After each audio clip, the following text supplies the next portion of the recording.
Political deal. Political parties in Tunisia agree to form new independent government in a bid to resolve a festering crisis. Immigration. Italian Coast Guards rescue more than 200 African migrants off the Sicilian coast. And end of the road. Al-Qaeda operative wanted for the 1998 U.S. Embassy bombings in Kenya and Tanzania arrested in Libya. Welcome to Africa Live on CCTV News with me, Beatrice Marshall, in Nairobi. Also coming up on the program. One young world. We explore the third metric as the summit comes to a close. And silence in the box. New Zealand assert rugby dominance with win over South Africa. We begin in Tunisia, where the country's political rivals on Saturday agreed on a timetable for the Islamist-led ruling coalition to wind up and be replaced by a government of independence aiming to end a festering political crisis. The Islamist Ennahda party and opposition groups that ignited a popular revolution in 2010 signed a roadmap aimed at creating a new government within 3 weeks. Now, Saturday's deal, signed in the presence of politicians and the media, was brokered to end a simmering 2-month crisis sparked by the assassination in July of opposition Member of Parliament Mohamed Brahimi. The document, drawn up by 4 mediators, foresees the nomination of an independent Prime Minister by the end of next week, who would then have 2 weeks to form a cabinet. The dialogue was delayed for a long time because of bilateral discussions that we were not part of. The round-table dialogue is not an option that we can accept or reject. It is a national and predestined necessity and a principal demand of our people. We are obliged to make it a success, and its failure, God forbid, would be a sin that we would be questioned for. Tunisia is going through, and everyone can see this, an unprecedented, suffocating political, economic, social and security crisis. A multifaceted crisis that necessitates bold and urgent measures in order to end it. The Italian Coast Guard rescued a second ship on Saturday that got into trouble in choppy waters just off Italy's southern coast. 205 migrants, most of them from Egypt and Palestinian territories, arrived at 2:45 p.m. in Porto Palo. This comes just days after the Lampedusa tragedy, where over 300 African migrants were feared dead. Italy denied accusations on Saturday that rescue efforts were delayed in the shipwreck tragedy, as European Union states eye talks on the refugee crisis next week. Rough seas around the island of Lampedusa have suspended the search, and controversy has erupted over possible delays in the rescue and unsanitary conditions in which child survivors are living. Well, hundreds of Somalis were among those killed when their boat caught fire and capsized at Lampedusa off the Italian coast. And as CCTV's Mohamed Hirmoge tells us, the boat tragedy notwithstanding, many young Somalis would rather risk their lives in the high seas than remain frustrated at home, where prospects of success are dimmer by the day. The government too admits there is very little it can do to stem the tide. It is a journey that's quite often a gamble with life. Hundreds of migrants have met their death in the tough, turbulent seas. Many Somali youth will by all means try to make it to Europe. The common means is by the deadly voyage across the Gulf on tiny, unreliable boats prone to capsizing. But still, disillusioned youth jump onto these unreliable vessels across the Gulf in pursuit of their dreams. The young person receives a phone call from his friend that made it to Italy after a long journey, and that person is helping his family inside Somalia. So he get pressure, and then he goes to his family, says, this is what I can offer, this is what I can do, allow me to go. Even young girls are allowed to go. The voyage that begins from Misrata, Libya, is one that only a handful survive to tell their story. Frustration back home leads many to make this deadly trip in the hope that they could get successful abroad. But quite often, it ends with fatal consequences. The root cause is that young people in Somalia at the moment do not receive the right help in terms of job, in terms of training, in terms of So the only hope they have is to take huge risk and go out. The UN says most migrants attempting their crossing were fleeing from conflicts in Syria and the Horn of Africa. By September this year, 3,000 Somalis crossed by sea to Italy. But not even the Lampedusa tragedy will stop Somali migrants from what they consider to be taking a leap into a brighter, more prosperous future. Mohamed Irmogi, CCTV, Mogadishu. While the African Union expressed its condolence to the families of the dead migrants on the Italian island on Thursday, the Chief of Staff of the Union's Commission, Mr. Jean-Baptiste Natama, said this tragic incident is heartbreaking and it should not happen to anyone. On the alarming illegal migration, the official said member states must provide better working opportunities for their youth of the continent so that there will be less illegal migrants in the future. Thank you, Mr. Ambassador. On Thursday, the whole world heard a shocking news. The news that is particularly tormenting for African population, that tells the story that many African migrants died on the Italian island of Lampedusa. What's the take of the African Union on this particular tragic situation? First of all, we heard with great sadness this tragedy, which, according to the latest report, has led to the death of almost 300 people coming from Africa.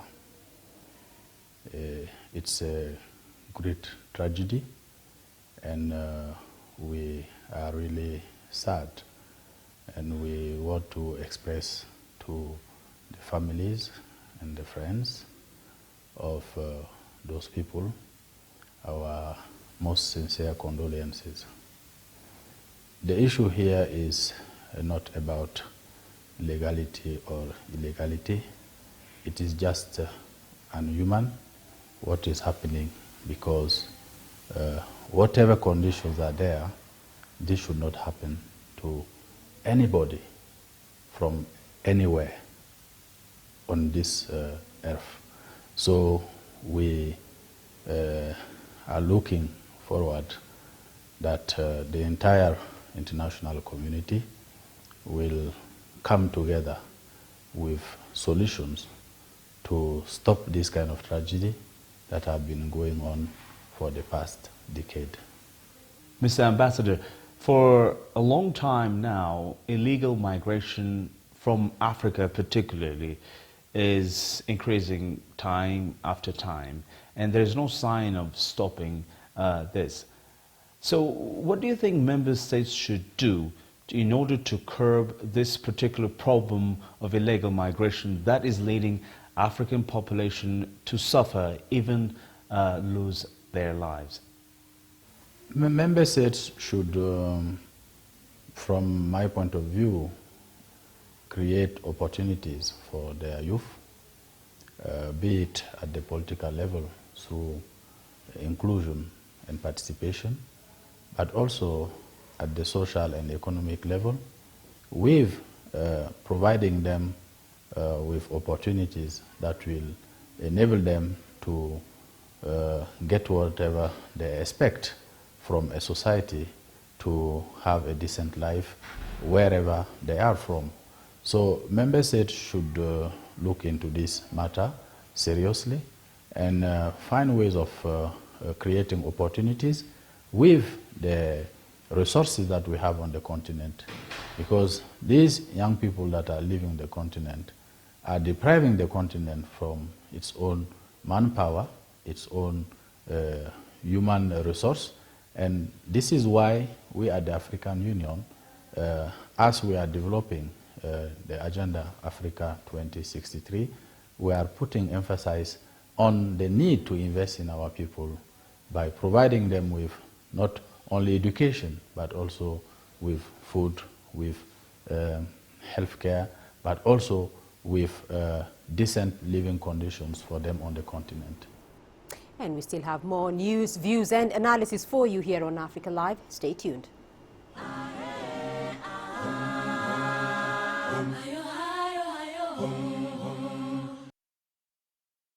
We follow the latest trends in global politics, economics, culture and sport, and how Africa fits into the global picture. You decide what's important. We need a trade justice. Africa's future will be determined by Africa. For women's equal opportunity, for a better life. We have to change something, and it's not the outsiders. Talk Africa, a new voice for the world.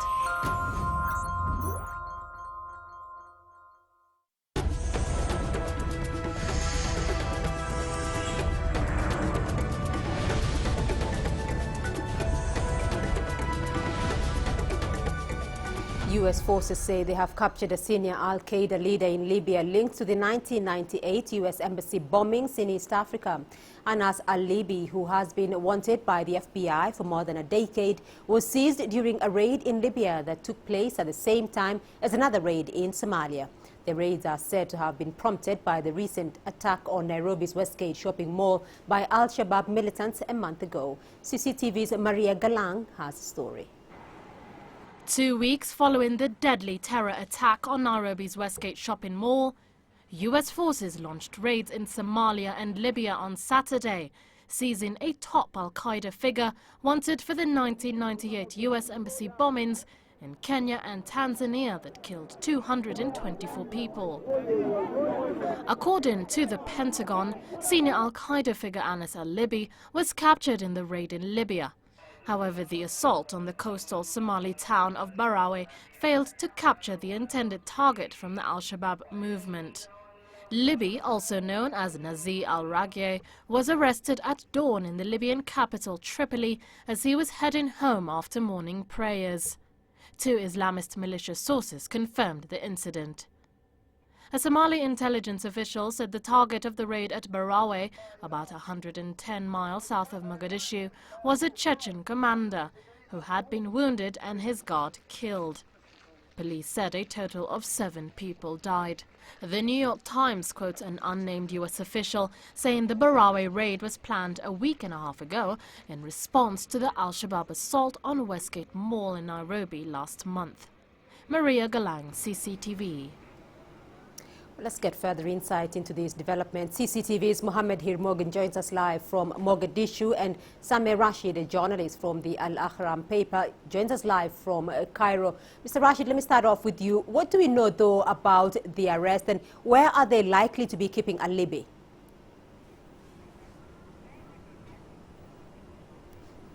Yeah, let me tell you first that Abu Anas al-Libi was one of the most important wanted jihadist for the United States. It was reported 1 hour ago that the same U.S. Special Forces unit that captured him, it was the same unit that killed Osama bin Laden, which means how much important is Abu Anas al-Libi for the United States.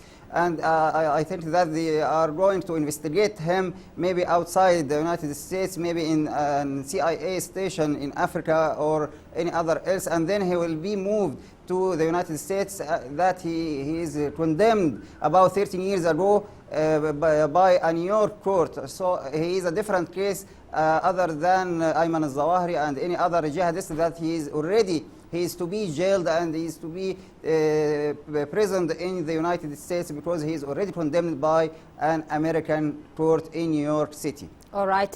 Mohammed, though, in Mogadishu, do we have any confirmation from authorities there in Somalia over exactly who conducted the assault and if the government in Mogadishu was consulted over this? It is nearly 24 hours after the raid in Barawe, a town just 110 miles south of the capital. The government still remains tight-lipped, even after it emerged that the United States Navy SEAL were involved in the attack yesterday. Now the feeling here is most people believe the government might not have been privy to this raid, and it emerges. It is, of course, the feeling is that the government have not been involved in this, neither in the planning nor in the execution of the raid. But sources within the defense, sources in the Parliamentary Defense Committee confirmed for me that they are summoning the defense minister and security heads on Tuesday with regards to this. That much proving that the government might not have been aware of what might have transpired between Al-Shabaab and the United States Navy SEAL in Barawe on early Saturday. All right. Samir Rashid, though, to you in Cairo. Anas al-Libi has been on the run now for over a decade, and it is said to have been in Libya for some time now. Is Libya becoming a sort of safe haven for terrorists?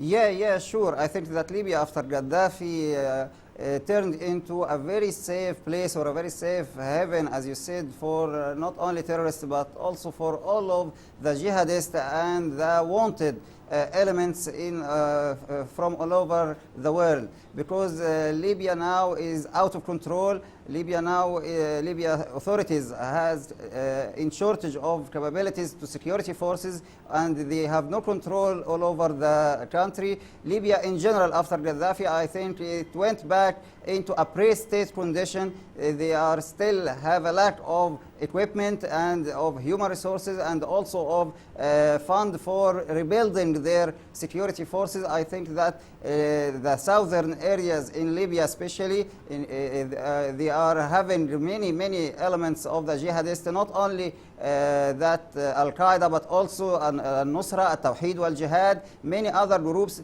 And there is a very important point here that Libya is very close to the other focus points of the jihadists, that Mali, Algeria, and also Gaza. So I think Libya is going now to be one of the most landed ground for the fighting terrorists in the next few years. All right. Mohammed, though, there have been conflicting reports over who exactly was targeted in the assault and the number of casualties. Do we have any clarity on that as yet? By Saturday, we knew that one Al-Shabaab top commander was killed in the raid. Still, no names given or rank. We understand by this morning, Sunday morning, it emerged that the United States naval forces have been involved in the raid. Still, I mean, that much the United States again did not disclose who the target might have been or who exactly was killed in the raid. But again, the only credible information should come from the State Department of the United States, now that it looks like the Somali government was not involved in these. And in the past, the United States have carried similar attacks in Somalia. We understand in 2009, the Joint Special Operations Command attacked Salih Ali Nabhan on September 2009 in a similar fashion in the same town of Barawe. And in April the same year, in 2009, the United States Naval SEAL raided Somali pirates who were holding the American cargo ship Musk, Alabama, and actually liberating the ship from the pirates. We also understand Aden Hashi Airo was also killed by the Americans. Therefore, in all these cases, the information, credible information, came from the Americans and not from the Somali government. Though, by and large, now we're expecting the Americans to give us further information. But we can confirm, and Al-Shabaab confirmed yesterday, that one of their commanders was killed in the raid. All right, CCTV's Mohammed Hirmogi joining us there from Mogadishu, and Samir Rashid in Cairo. Both to you, thank you. Now, the Ethiopian capital, Addis Ababa, is in the coming days set to host the 7th annual consultative meeting between the African Union Peace and Security Council and the United Nations Security Council. The forum will focus on the prevailing security situation across Africa. CCTV's Girum Chala tells us more. Next Tuesday, members of the United Nations Security Council will hold their annual consultative discussions with their African Union counterparts. The meeting will be co-chaired by the current African Union Peace and Security Council Chair, Djibouti, while Azerbaijan will chair on the United Nations part. According to the African Union officials, the delegates will focus their deliberations on the wanting security situation in parts of the continent. The UN Security Council team is currently in the DR Congo, from where it will proceed to Uganda, neighboring Rwanda, and eventually to Addis Ababa, Ethiopia. The situation in the Great Lakes region, the Horn of Africa, Sudan, South Sudan and Somalia, the Central African Republic, the situation in the Sahel region and the enhancement of the AUPAC and the UNSC partnership will drive the agenda at the talks. The United Nations Security Council has been playing a pivotal role, especially on the issues related to security on the African continent. Recent decisions affecting Mali and the DR Congo involved sending boots to those grounds. Now, the African Union's Council wants to empower itself as its UN counterpart. Grumjala CCTV, Addis Ababa, Ethiopia. Well, let's now take a look at other stories making the headlines across the continent at this hour. More than 100 Egyptian Coptic families displaced in violence 2 months ago have begun returning to their homes in Egypt's Delga region. On August the 14th, mobs unleashed a wave of violence in Delga, attacking Coptic homes, centuries-old churches, and terrorizing Christian families. The relentless attack, which also killed a Coptic barber, has left a deep wedge between the town's 120,000 Muslims and Christians who until then had lived peacefully in the mainly farming Upper Egyptian town. Hardline Islamists accuse Coptic Christians of backing the military that toppled the Muslim Brotherhood's President Mohamed Morsi, who was the country's first democratically elected head of state. Now, as part of ongoing efforts to improve the handling of ammunition, the United Nations Mine Action Service recently handed over a newly refurbished armory to South Sudan's police force officials in Juba. UNIMAS Director Agnes McLeod inaugurated the armory at the Central Equatoria Police Headquarters at a ceremony witnessed by several senior South Sudanese police officials. The armory, which was refurbished in partnership with the Mines Advisory Group, was previously housed in a cramped space that lacked gun racks and strict security measures. It will now store weapons in custom-made racks in locked compartments overseen by a full-time armory attendant. Finally, for the third time in a month, militants have locked love locks on a bridge in Algeria to show their hope for a better future and their rejection of religious intolerance. Now, this is a trend that many in Algeria have embraced and termed an unprecedented event in a country where many struggle to publicly express their feelings and political opinions. There are, however, divided opinions on the effectiveness of the love locks gesture as a symbol of fighting religious extremism. We'll take a quick look at the sports shortly. The headlines. Silencing the box. New Zealand assert rugby dominance win over South Africa.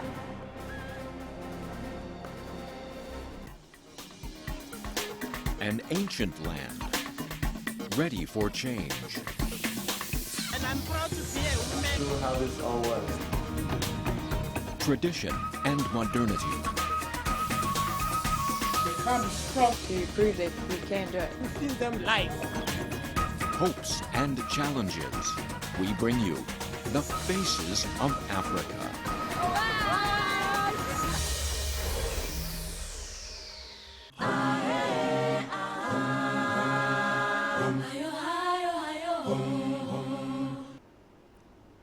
The sport, and New Zealand left no doubt, if there was any, as to their status as the best rugby team in the world, continually coming back against South Africa to win 38-27 and clinch the Rugby Championship title on Saturday. The world-beating All Blacks took their recent dominance a significant step further by winning at Ellis Park for the first time in 16 years and scoring 5 times at Ellis Park. New Zealand's secured victory after 4 tries against a hard-fighting South Africa, who fell 1 try short of stopping the All Blacks.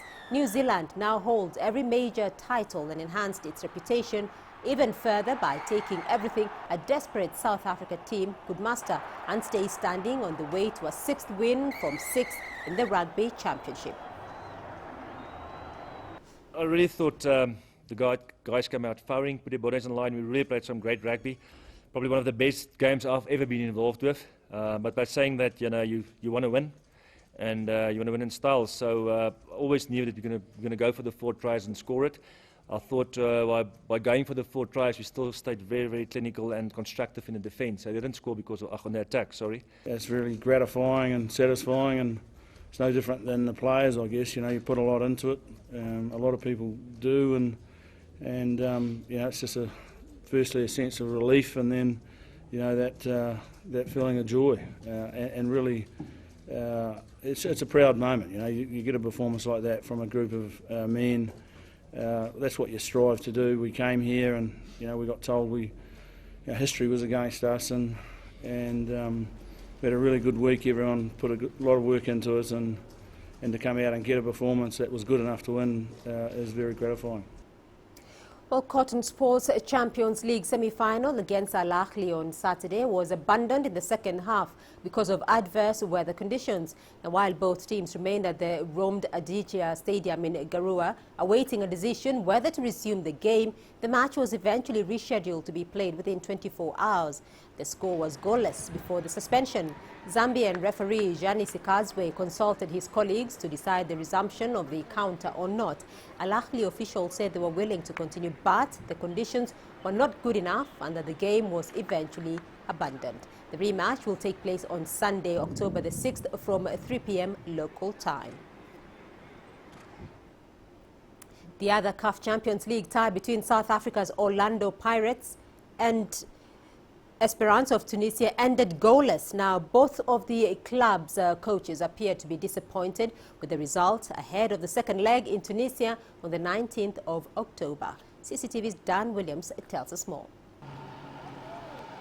Vilakazi Street in Soweto, once home to both Nelson Mandela and Archbishop Desmond Tutu, and awash with locals and tourists alike. With the Orlando Stadium just a few blocks away, some Orlando Pirates fans were also soaking up the pre-game atmosphere here, ahead of their CAF Champions League semi-final first leg with Esperance of Tunisia. And hopes were high of a major first leg lead for the home side. Yes, we are going through to the final. We're going to win 3-1 today, and when we go that side, we'll win at least 2-1. As kick-off approached, the Pirates fans at the stadium were in full voice. Although Pirates have won their domestic league championship numerous times, the club have only ever won the CAF Champions League once, and that was way back in 1995. For the supporters, there is no doubt as to what they want most this campaign. The second star, my man, the more important. PSL will come later afterwards. The star, my boy. We wish Pirates to get the second star, really. That's the priority this year. Really. We forget about the PSL. Let's support Pirates to get the second star. As the two coaches fired into the post-match press conference, neither one appeared that happy. A 0-0 draw means that this tie remains wide open. The 0-0 is a very bad result for us. Maybe it's good to make do, but it's a result piège, and it's a result that make problem for the how to deal with. The performance overall wasn't bad. You know, I'm content with that. I'm not happy with the result, but at least you've got a result to take with you. You know, you get an away goal, you've got a chance. You know, right now they've got a score. You know, so it's not entirely a bad result. Despite some late pressure, it would look as though Esperance have at least a slight advantage. But Pirates can't be written off. An away goal would really swing the tie back in their favour. The second leg in a fortnight's time promises to be a tense encounter. Dan Williams, CCTV, Soweto. And that is it for this edition of Africa Live. Remember, you can stay in touch with Africa Live on Twitter using the handle at CCTV News Africa. You can also visit our Facebook page, CCTV Africa. Thank you for watching. I'm Beatrice Marshall in Nairobi. See you again at 1700 GMT. Bye-bye for now.